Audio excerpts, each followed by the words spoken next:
Ma'am, here is a 360 view of the place po. And I have here my notebook for documentation. This is my Snellen chart and this is my Jaeger chart.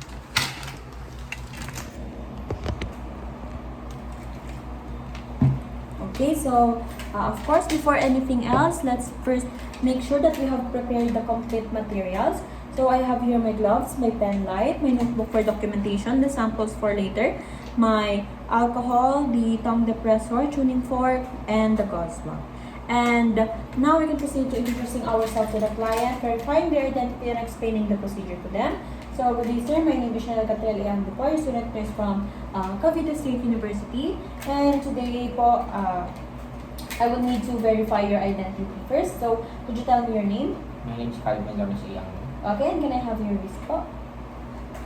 Okay, so upon checking your wristband, your name is Calvin Lawrence A. Anglo. Yes.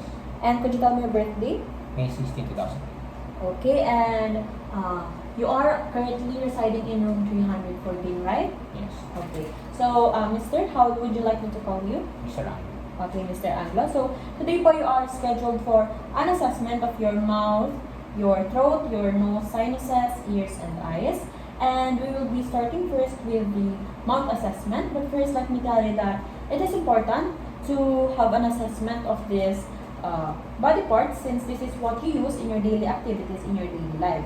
So, any abnormal findings actually in these body parts may indicate something serious in your health condition.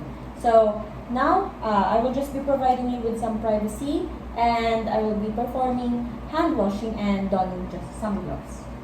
Okay, let me provide privacy and let me perform hand washing.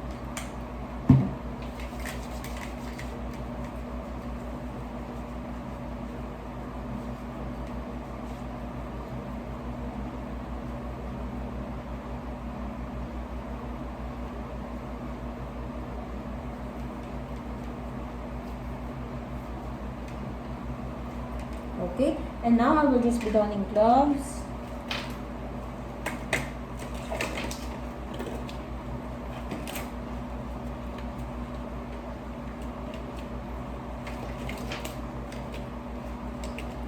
And before anything else, sir, I would also need your permission since this procedure is quite an invasive procedure. So, could you give me your permission to touch certain body parts of yours? Yes. Okay.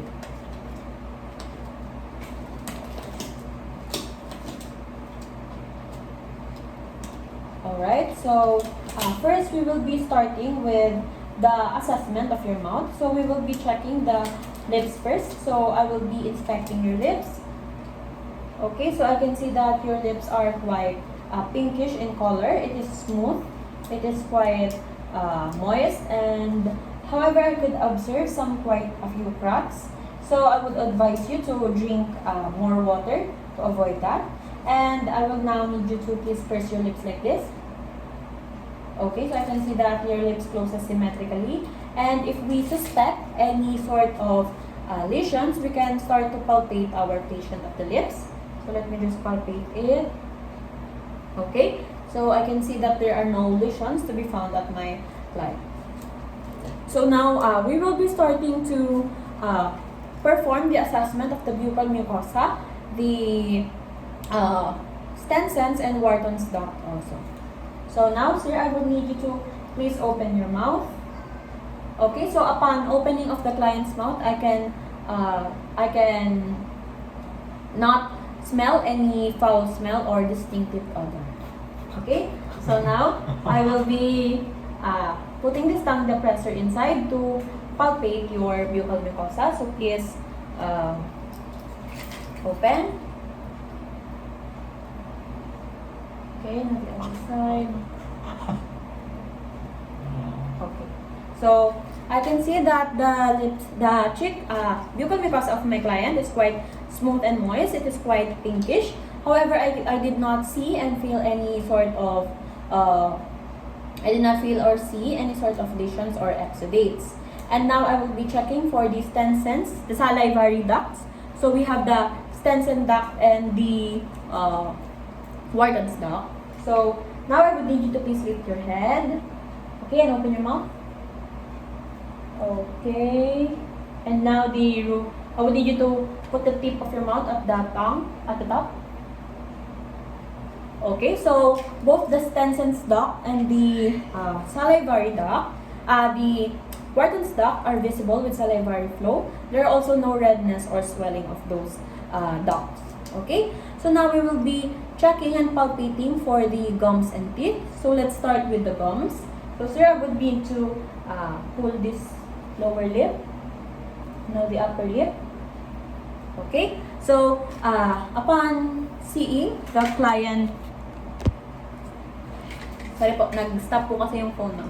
So, upon seeing the client, I can see that there are no signs of hyperplasia or the blue-black line. However, I can see that the gums of my client is healthy. It is quite pinkish and the teeth is firmly embedded to the gums. So now I will be inspecting the teeth.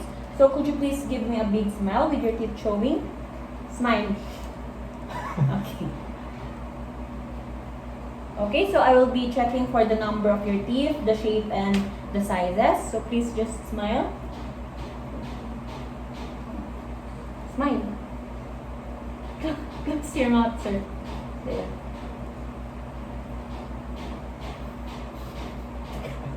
Okay, so based on, upon checking, I can see that my client has 32 pearly whitish teeth. It is quite smooth in the surface and the edges. Okay, and again, it is firmly embedded to the gums. So now I would need you to please, I will be checking for the occlusion of the patient. So I would need you to bite down. Don't know how you normally bite. No, not like that. Like, okay. So upon checking, I can see that the jaw of my client is perfectly aligned, and the top teeth of my client is slightly deviated compared to the lower teeth, which is normal. Okay, so now I would be proceeding to the inspection and palpation of the tongue and the other oral cavities. Okay, so now I will just be I will need you to open your mouth, sir. Okay, and I will first be checking and palpating the soft palate and hard palate. So please lift your head, sir. Okay. I can see that your soft palate is, the soft palate is quite muscular and pinkish, while the hard palate is quite bony and quite whitish. Okay, so please. Okay, and once again, both palates are smooth and moist. So now we will be moving on to the inspection of the tongue. So for the inspection of the tongue, sir, could you please stick your tongue out? Okay. Okay, could you please show it fully? Okay, so there is quite a bit tremor on the tongue of our client, and I can see that it is in a pale pink color, and I could also see that it is quite rough. There are papillae present there. I can see the midline groove at the center, and the patient's tongue is quite normal with the sides. Okay, and now I would need to palpate the tongue. So with the use of a gauze swab, we will be starting to the palpation of the tongue.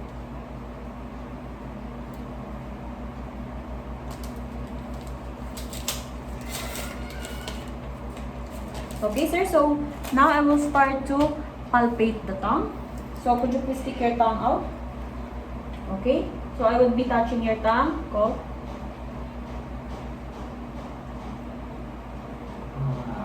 Okay, I will be palpating now.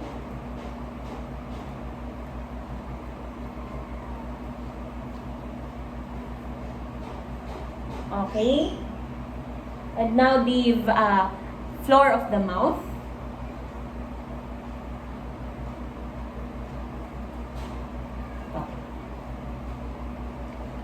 So, let me just dispose of this. Okay, so upon the palpation of the tongue and the floor of the mouth, I can see that my client has no lesions upon palpation. There are no exudates, no redness, and no swelling. Okay, so now we will be proceeding to a test for the client to check for the hypoglossal nerve of my client. So I will be testing his ability to push down this tongue depressor. So sir, I would need you to please open your mouth, and I will be sticking this tongue depressor, and I would need you to push with your tongue this tongue depressor so I can see the strength of your tongue. So I will put this here, and please push the tongue depressor. Okay, and now the other side, please push it.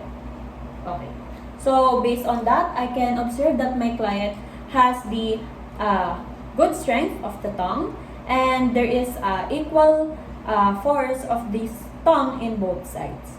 And now I will be checking and testing for the vagus nerve of my client.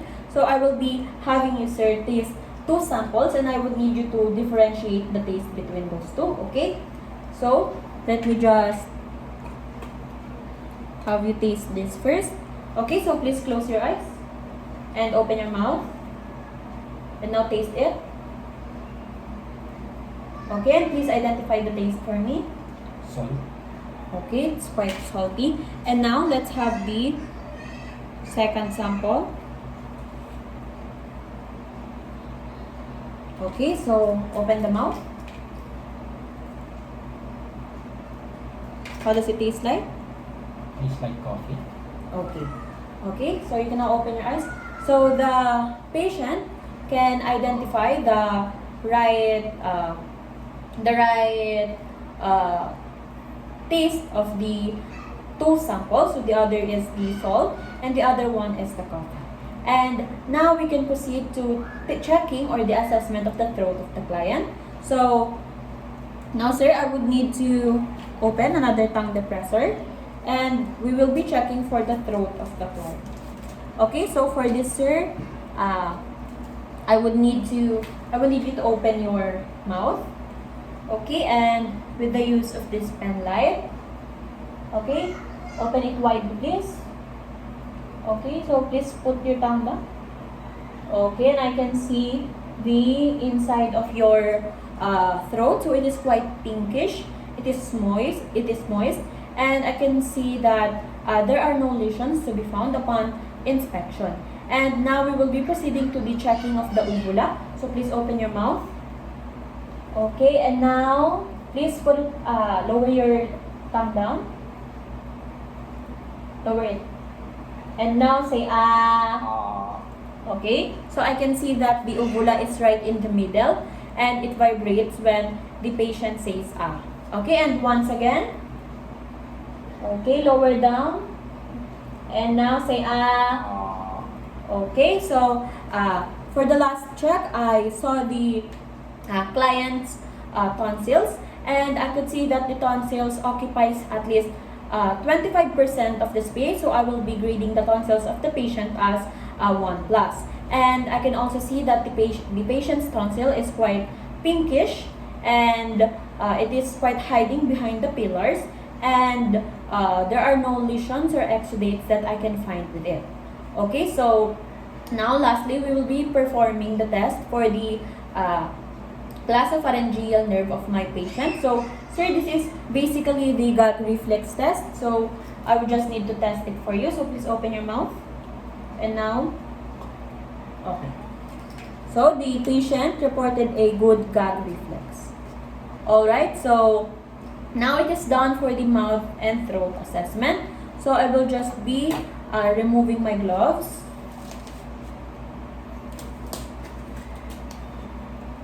Dispose of this, and now I will be performing hand washing.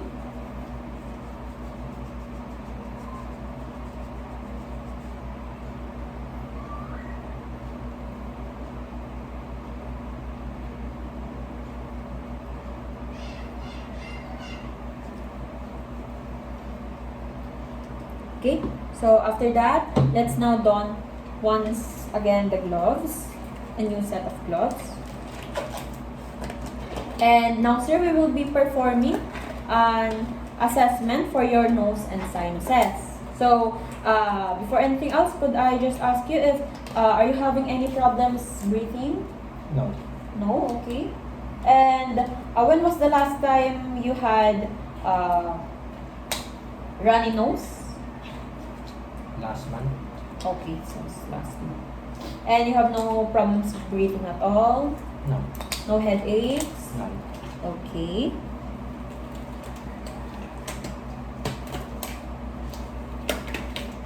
Alright, so let me just adjust my gloves. And we will now be performing the inspection of the nose of our client. So let's first start with the external structure of the nose. So upon inspection of the nose, I can see that the client's nose is, the color of the nose is the same with the rest of the facial color of my client. So it is quite light brown, and it is symmetrical in both sides. There are no lesions to be found, and okay, so it is quite moist, so maybe the patient is just sweaty. All right. Okay, so upon checking the external structure, we will now be starting to palpate it. So please tell me if it hurts anywhere. Did it hurt anywhere, sir? No. Okay, so the patient's nose is non-tender, and there are also no deformities or deviations with the septum. Okay, so it is a perfectly normal also in size. Alright, so now we will be testing the olfactory nerves of our patient. So please close your eyes, sir, and I will have you smell 2 samples. So first, I would need you to smell this. So I would need you to identify it is a female perfume or male perfume, alright? So the first sample. And how does it smell like? Smell like female. Okay. And now the other one. Male. Okay, so it is a male perfume. Okay, so the patient reported a good ability to smell different types of samples. Okay, you can now open your eyes. And now I will be checking for the inner structure of the nose. So please lift your head. Okay, and I will now check for the inner structure of the nose.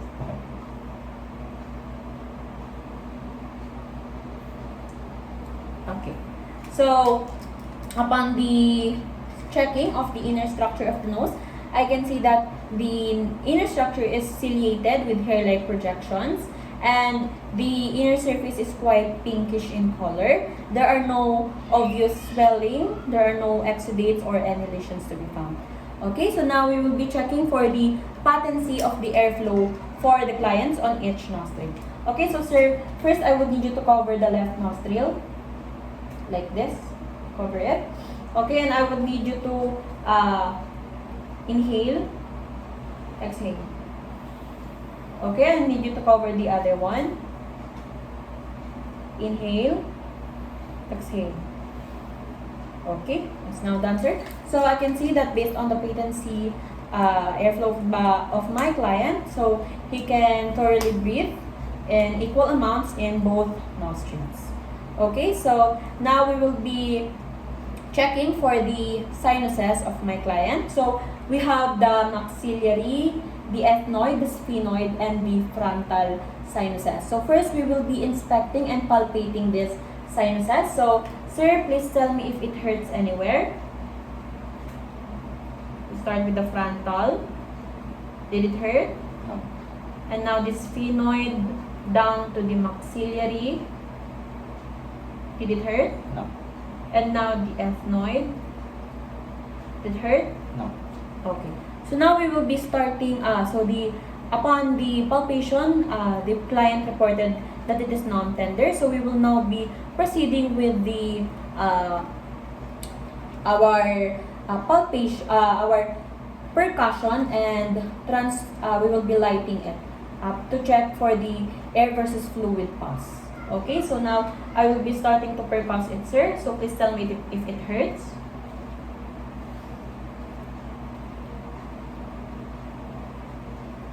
Did it hurt? No. Okay, we'll just be checking for the pulse.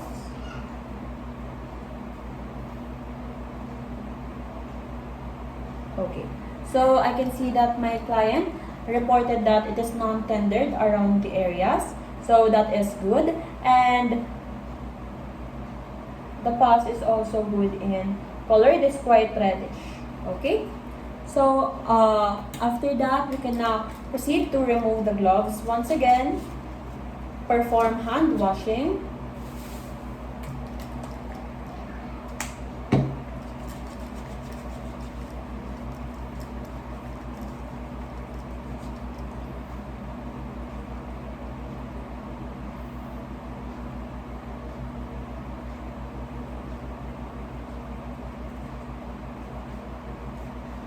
Okay, and now we will be proceeding with the eye assessment for our client.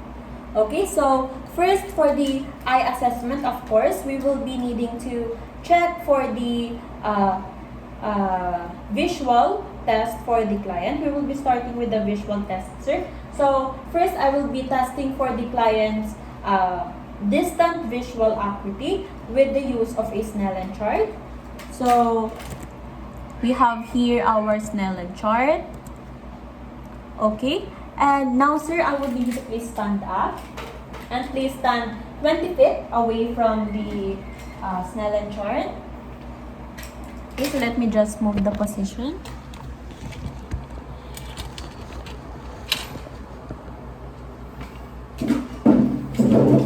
Okay. And now, sir, I would need you to please follow my order. So please read here. E F P T O Z L P E D P E C F D E D F Z P. Okay.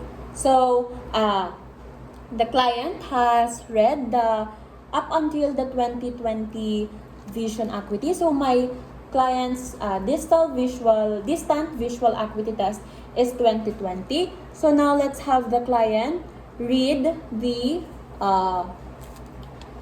Jaeger test. So we have here the Jaeger test.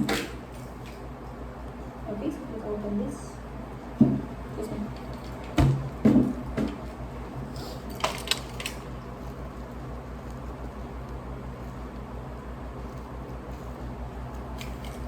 Okay. So, sir, now could you please sit here? And we need a distance of 14 inches away. And so, let us have our client read this.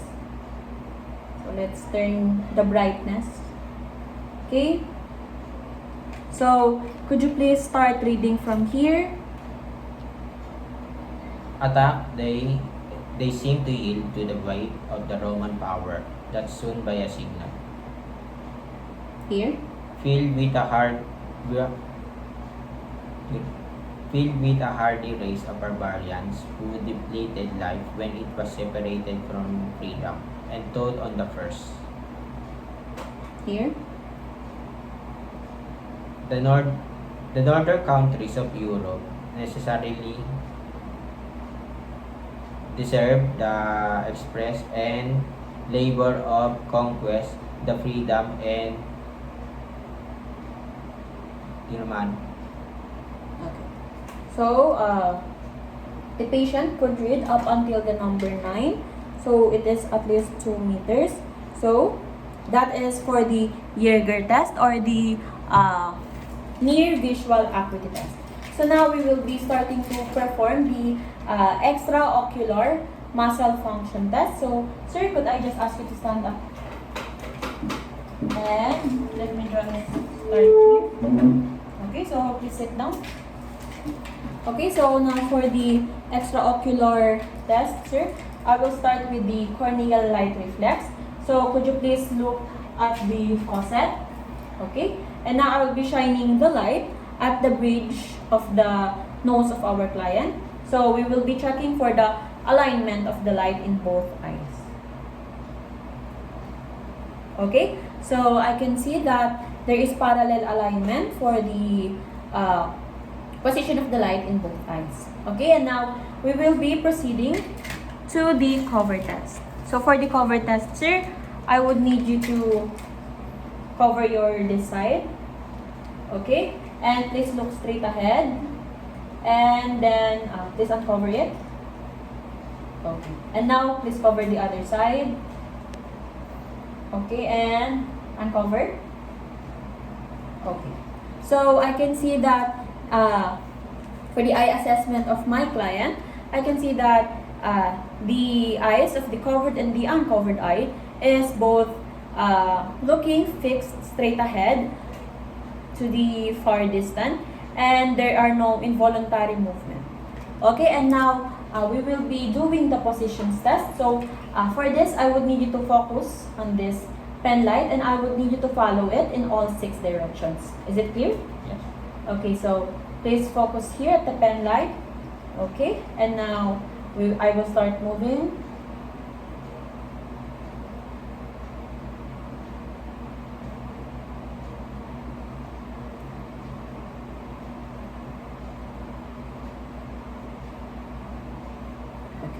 So, based on that, I can see that the control of my client on his eyes is good.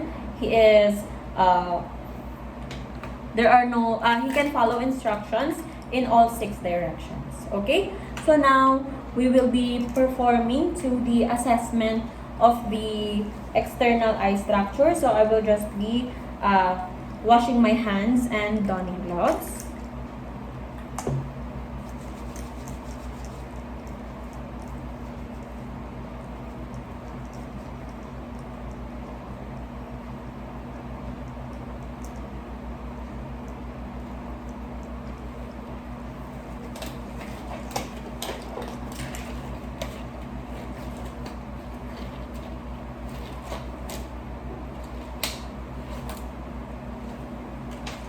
Okay, so for the assessment of the eyes, sir, could you tell me if are you wearing any sort of corrective lenses for your eyes?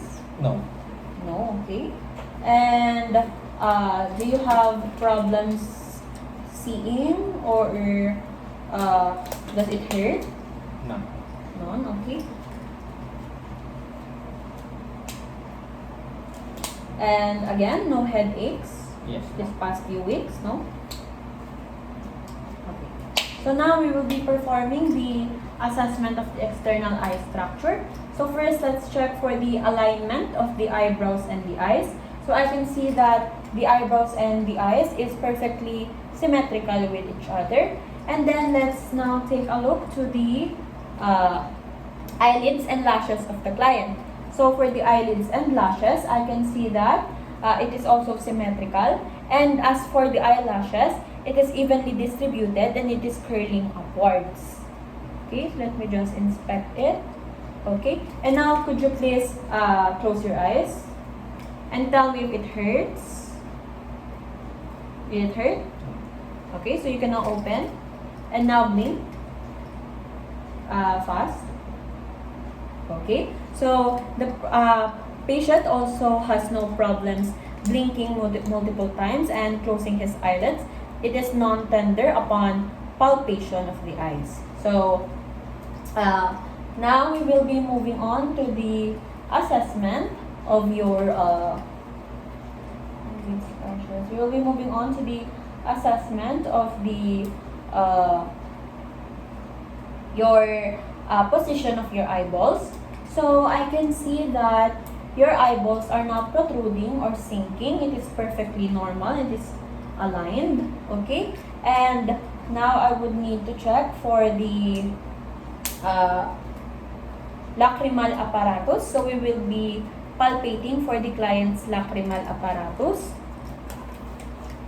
Okay, so let me just palpate gently here. Okay, and did it hurt anywhere? Okay, so it is non-tender. And I could see no visible flow at the lacrimal part. Alright. And now we will be proceeding with the assessment of the client's conjunctiva and their sclera. Okay, so I will just be shining a light right here. Hindi pala ganun. Hindi. So, for the conjunctiva and sclera, I will just open your eyes, look upwards. Okay? And now look downwards.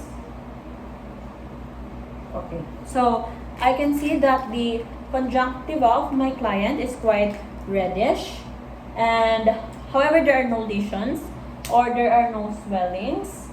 And as for the sclera, it is quite light. Okay? And it is free of any foreign body or foreign materials. It is also clear. Okay, and now let's move on to the cornea and lens by shining a light at the side. Okay, now the other side.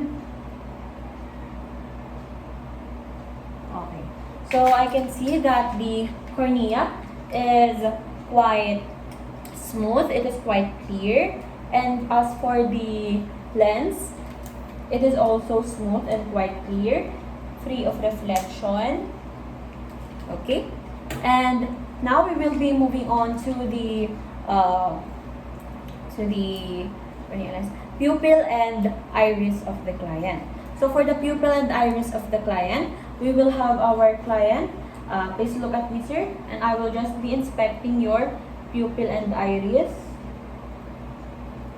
Okay, let me just check it with a pen light also.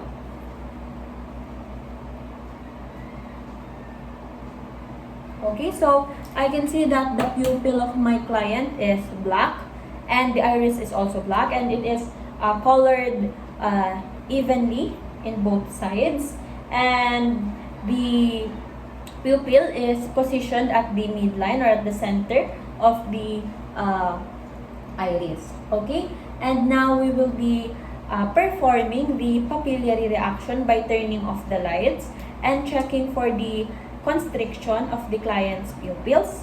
So we will be using this pen knife to shine it. And now I will be turning off the lights. Okay, and now I will be testing for your eyes. Okay.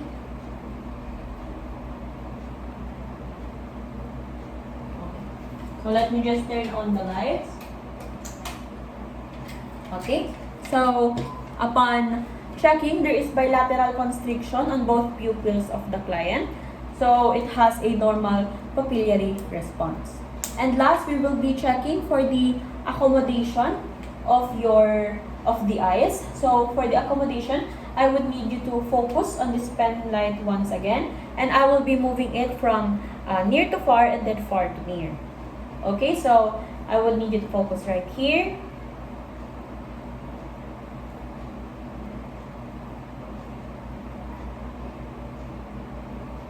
Okay, so the patient has a normal response with the accommodation test, but let's check once again. So please. Okay, so upon positioning it from far to near, there is a dilation of the pupils, and upon moving it from near to far, there is there is constriction of the pupils when it is far to near, and when it is near to far, there is dilation or convergence of the pupils. Okay, so now that we are done with the external eye structure, we will now be moving on to the ear structure. So as for the ear structure, we will first be checking and palpating the external ear structure. Okay, so let me just check right here, starting with the pinna and the auricle.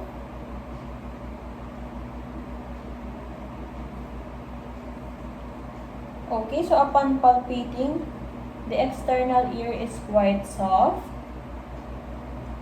Okay, and now let me just check the other one for the size. Okay, so it is bilaterally symmetrical in both sides, and there are no deformities within the ear. So now let's move on to palpating the tragus of the ear. So sir, could you please tell me if it hurts? Does it hurt? And now the mastoid process. Does it hurt? No. No. Okay. And now let's proceed to check the internal structure of the ear.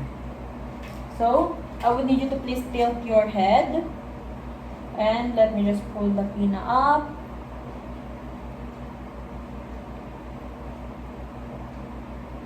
Alright. And now let me just check the other side.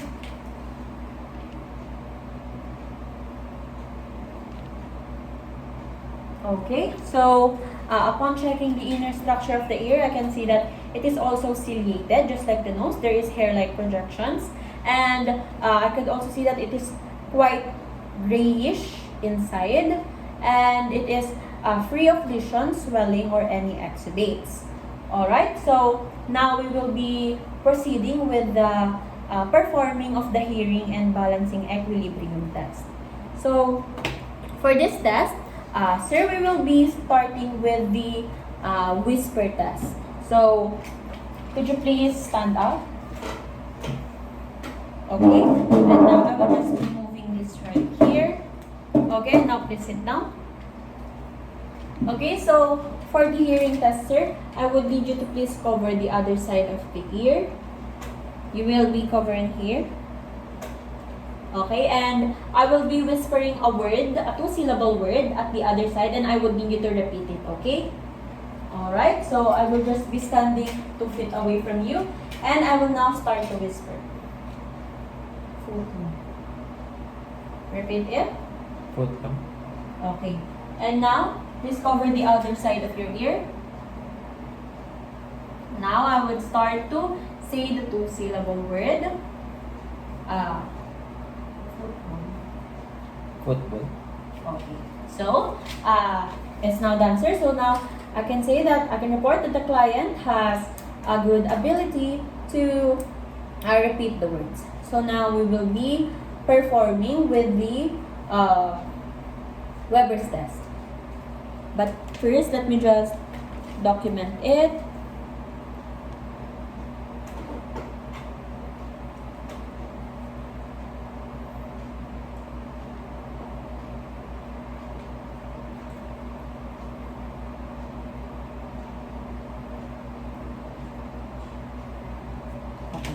So for the Weber's test, we will be using this tuning fork, and sir, I will be placing it at the center of your forehead, and I will be asking you where do you hear the vibration, okay?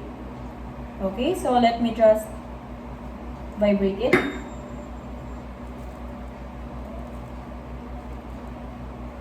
Okay, so where exactly do you hear the vibration? My right. To my? Right. It is louder on the right side? Okay. So let me just take note of that, sir.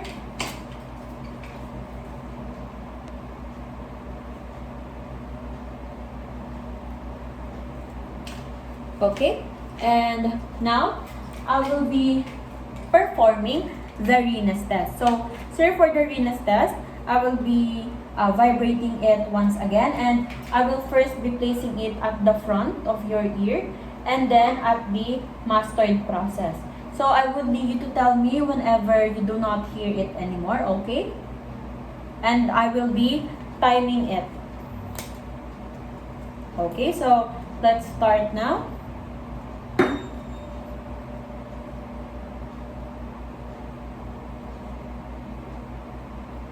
Wala na nene.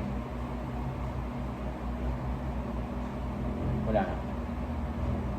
Okay, so upon the result or upon my observation to the client, he could hear the vibration at the front at least 8 seconds, and at the back he heard it at least 3 seconds. Okay, so let me just document that finding.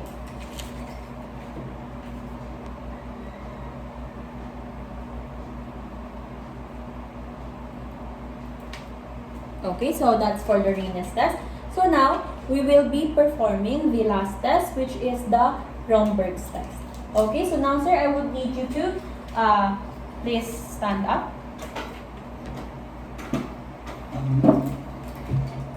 Okay. And now please stand right here and face the camera, okay? And now I will need you to stand for the Romberg test. I will need you to place your arms at the sides, okay, and your feet apart. And I will need you to close your eyes so that I can see for if there are any movements or there are problems with your balancing. Okay? So please open your eyes first. Okay, so now we will be starting the timer. So please close when I say in 3, 2, 1, close your eyes.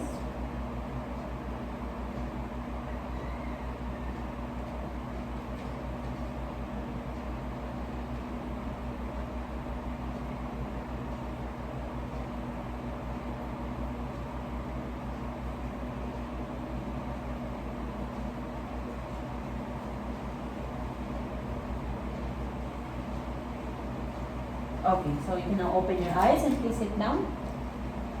Okay, so for that Romberg test, I let my client close his eyes for 20 seconds. And upon observation, I can see that my client has no, there is no little to minimal to no swaying. So the patient has a good balancing skills. Okay, so after that, let us record this finding.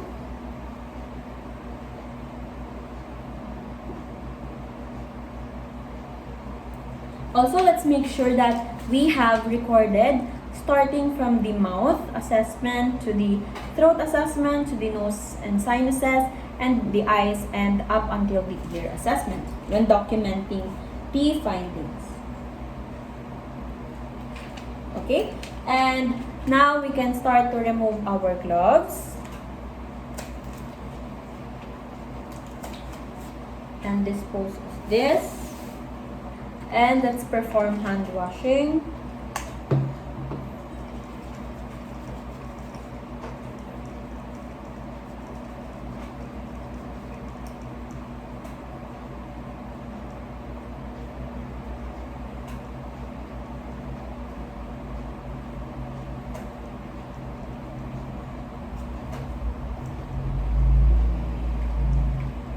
Okay, so now we have done the hand washing and we have disposed of the gloves, and let's also dispose on some of the things that we haven't disposed earlier.